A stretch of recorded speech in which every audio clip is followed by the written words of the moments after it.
کی عقل معطل ہو گئی۔ حضرت عیسیٰ علیہ السلام کے معجزے 2-3 ہی تھے اور شاذ و نادر زیر عمل آتے تھے۔ وہ واقعی خداوند تعالیٰ کی قدرت اور حضرت عیسیٰ علیہ السلام کی عظمت اور نبوت کی دلیل تھے اور ان کے ساتھ ختم ہو گئے، لیکن ان پادریوں نے ان کی اکثر اتنی کثرت کر دی کہ ہر ایک مردہ پادری کی جوتی کے تسمے یا چادر کے پھٹے ہوئے ٹکڑے سے معجزوں کی صوتیں جاری ہو جاتی، اور محض معجزے تو خاص پیغمبروں کو دیے جاتے ہیں تاکہ لوگ اس کو پیغمبر سمجھے۔ حضرت عیسیٰ علیہ السلام کے بعد نہ تو کوئی امام تھا اور نہ کوئی پیغمبر، پھر کس کی تصدیق ان معجزوں سے مد نظر تھی؟ معجزوں کی اس بہتات نے اہل سائنس کو موقع دیا کہ انہوں نے ثابت کیا کہ فلاں مریض جو فلاں مرض سے شفا یاب ہوا اس کی یہ قدرتی وجوہات تھیں۔ جوتی کے تسمے کو اس کی شفا سے کوئی تعلق نہ تھا۔ پادریوں نے اہل سائنس کو بے دین اور عیسائیت کا دشمن قرار دینے کی کوشش کی۔ نتیجہ یہ ہوا کہ سائنس کامیاب ہو گیا اور لوگوں کو یقین ہو گیا کہ مذہب کو عقل سے کوسوں کا بھی واسطہ نہیں، اور مشہور ہو گیا کہ سائنس اور مذہب میں ازلی دشمنی ہے۔ صفحہ نمبر 93 ہے، عنوان ہے خدا کی اجازت کے بغیر کوئی کچھ نہیں کر سکتا۔ قرآن شریف میں صرف صاف ذکر ہے کہ طوفان، باد باراں، ژالہ باری، بیماری، صحت، موت سب خدا کی طرف سے ہے، اور مصائب سے بچنے کے لیے ایک ہی طریقہ ہے کہ خدا سے توبہ اور استغفار اپنے گناہوں کی کرو۔ کسی میں کچھ طاقت نہیں کہ بغیر اذن خدا کوئی ضرر کسی کو پہنچا سکے۔ جادوگروں کے لیے صاف طور سے فرمایا، یعنی وہ حکم خدا کے بغیر کسی کو کوئی نقصان نہیں پہنچا سکتے۔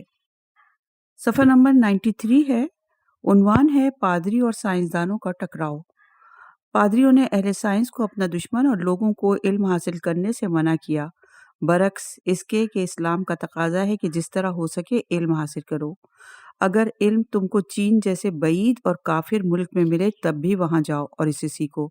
جب حضرت صلی اللہ علیہ وآلہ وسلم نے یہ فرمایا تھا اس وقت چین بالکل کافر تھا، گویا کافروں تک سے علم سیکھنے کی ہدایت کی گئی ہے۔ جتنا علم بڑھے گا اتنے ہی اسلام کی حقانیت ثابت ہوگی۔ علم الابدان سے خداوند تعالیٰ کی حکمت اور سائنس کے عجوبوں سے خداوند تعالیٰ کی قدرت کا پتہ ملتا ہے۔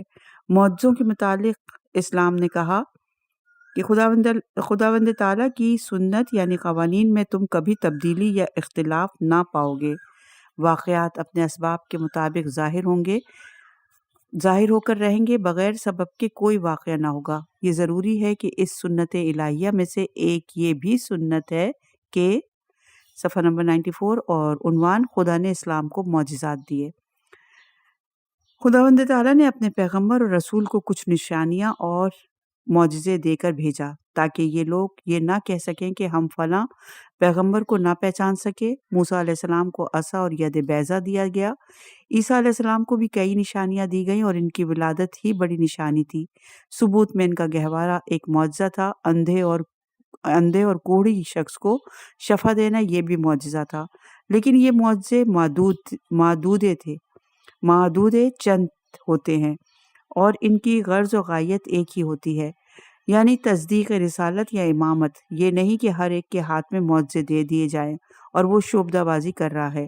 معجزوں کی نوعیت زمانے کی ضرورتوں کے مطابق بدلتی رہی۔ جناب رسول خدا صلی اللہ علیہ وآلہ وسلم خاتم المرسلین تھے۔ سائنس اور عقل اور غور و فکر کے زمانے میں مابعوث ہوئے اور زیادہ سائنس اور عقل کا زمانہ آنے والا تھا، لہٰذا ان کو جو معجزے دیے گئے ان کی نوعیت اور تھی۔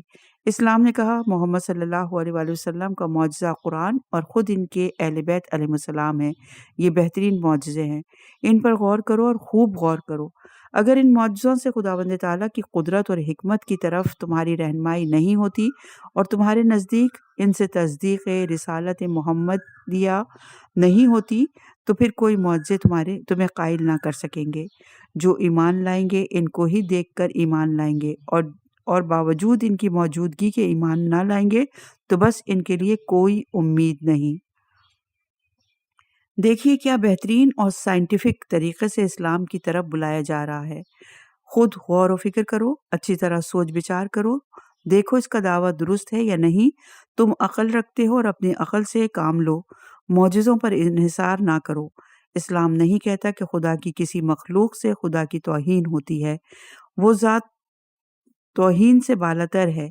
اسلام کی تعلیم یہ ہے کہ دنیا کی حقیر سے حقیر اور طاقتور سے طاقتور شے سے خدا کی قدرت اور حکمت اور وحدانیت نمایاں ہوتی ہے۔ ہر ایک شے جو دنیا میں پائی جاتی ہے وہ کسی مطلب اور غرض کے لیے ہے۔ ہمیں یقین کامل ہے کہ اگر سائنس کو اپنی اٹھان کے زمانے میں اسلام سے پالا پڑتا اور اس زمانے میں یورپ میں عیسائیت کے بجائے اصلی اسلام ہوتا تو ایک دوسرے کا نہایت فراخ دلی سے خیر مقدم کر دے۔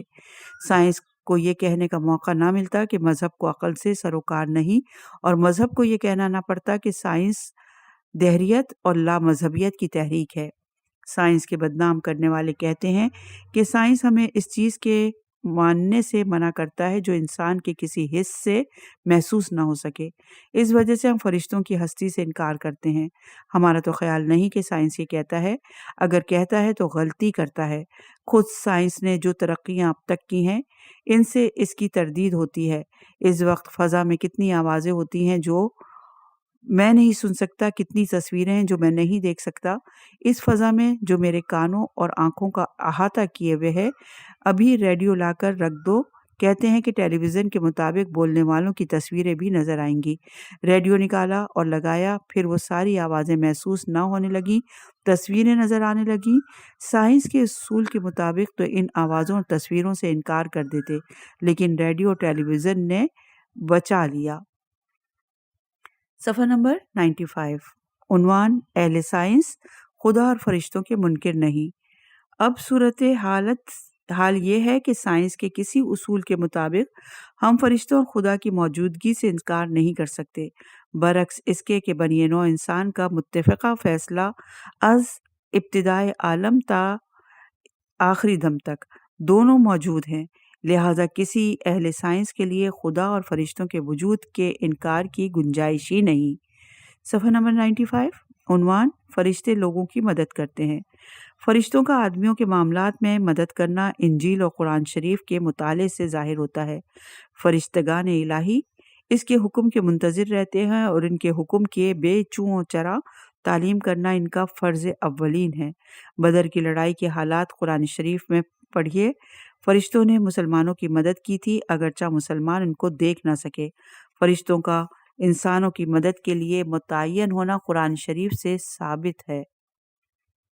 سورہ انعام کی آیت نمبر 61 میں ارشاد ہوتا ہے، ہر ایک آدمی کی حفاظت کے لیے فرشتے مقرر ہیں۔ کرامن کاتبین کا نام تو سنا ہوگا، ہمارے اقوال اور افعال کے دیکھنے والے فرشتے ہیں۔ یہ تو ہر آدمیوں کے لیے ہیں۔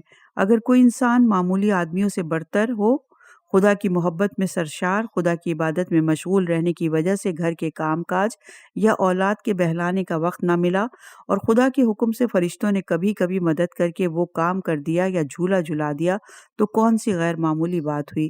جھولا ہلا دینا یا چکی چلا دینا تو پھر آسان ہے بنسبت ایک مصلح قوم سے لڑنے کے، چونکہ آل محمد علیہ السلام کے ذریعے سے امت محمد کا امتحان لینا مشیت ایزدی میں قرار پا چکا تھا، لہٰذا امت محمد کو آل محمد علیہ السلام کے رتبے سے آگاہ کرنا بھی ضروری تھا تاکہ ان کے رتبے سے لا علمی کی حجت باقی نہ رہے۔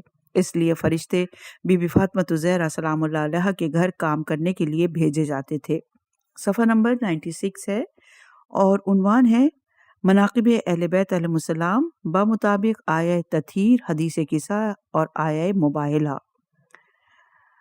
اہل بیت محمد صلی اللہ علیہ وآلہ وسلم یا آل محمد میں ازواج محمد شامل نہیں ہیں۔ اہل بیت محمد میں صرف محمد، علی، فاطمہ، حسن اور حسین علیہ السلام شامل ہیں، اور آل محمد میں فقط علی، فاطمہ، حسن اور حسین علیہ السلام شامل ہیں۔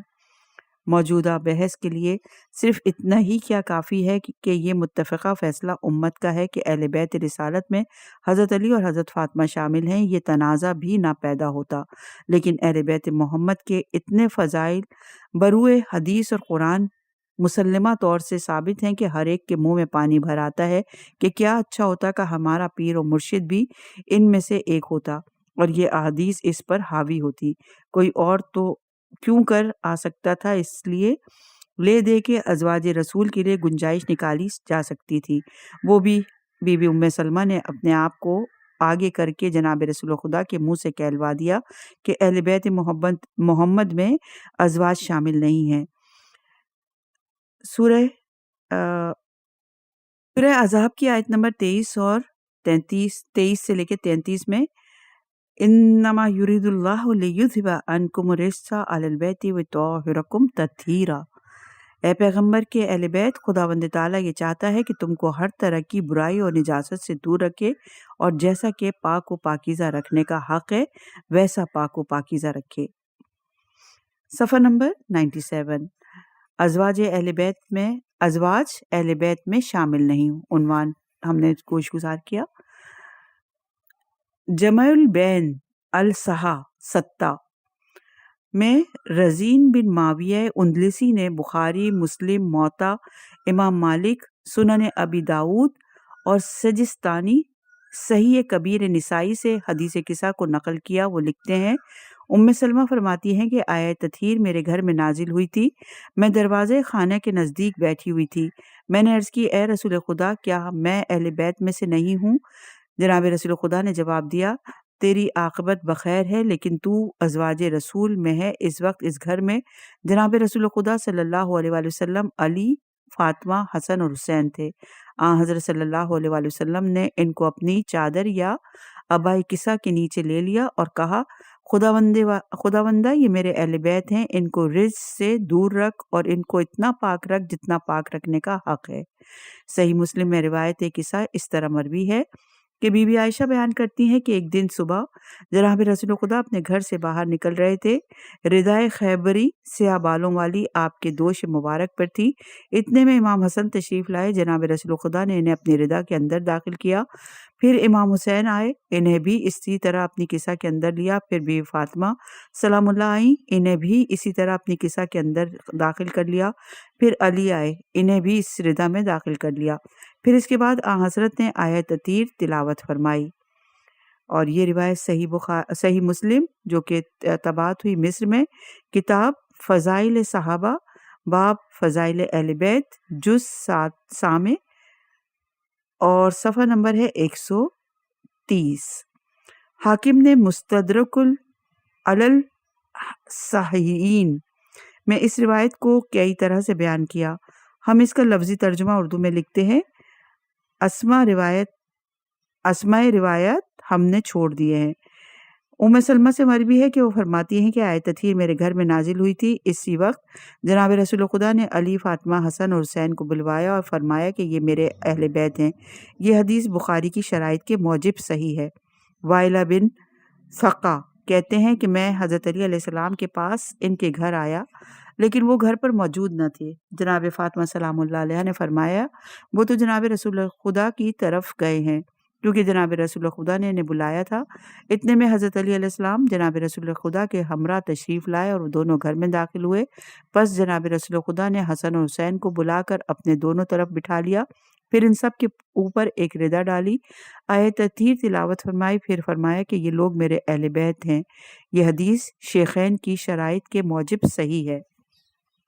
سعد بن وقاص سے مروی ہے کہ وہ کہتا ہے کہ جناب رسول خدا صلی اللہ علیہ وآلہ وسلم کے اوپر وحی کے آثار ظاہر ہوئے، پس آپ نے علی اور فاطمہ اور ان کے دونوں بیٹوں کو اپنی ردا کے اندر داخل کر کے فرمایا، اے خدا، یہ میرے اہل بیت ہیں اور میری آل ہیں۔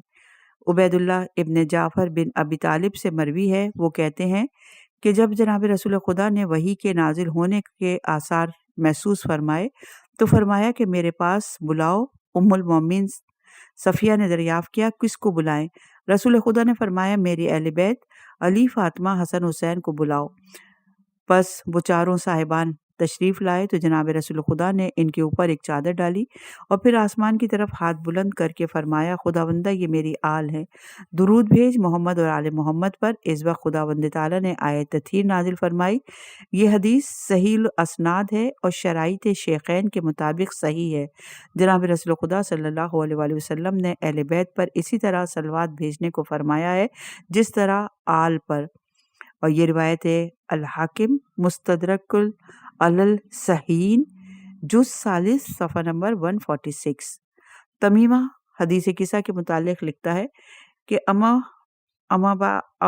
اما حدیث القصہ فہوا صحیح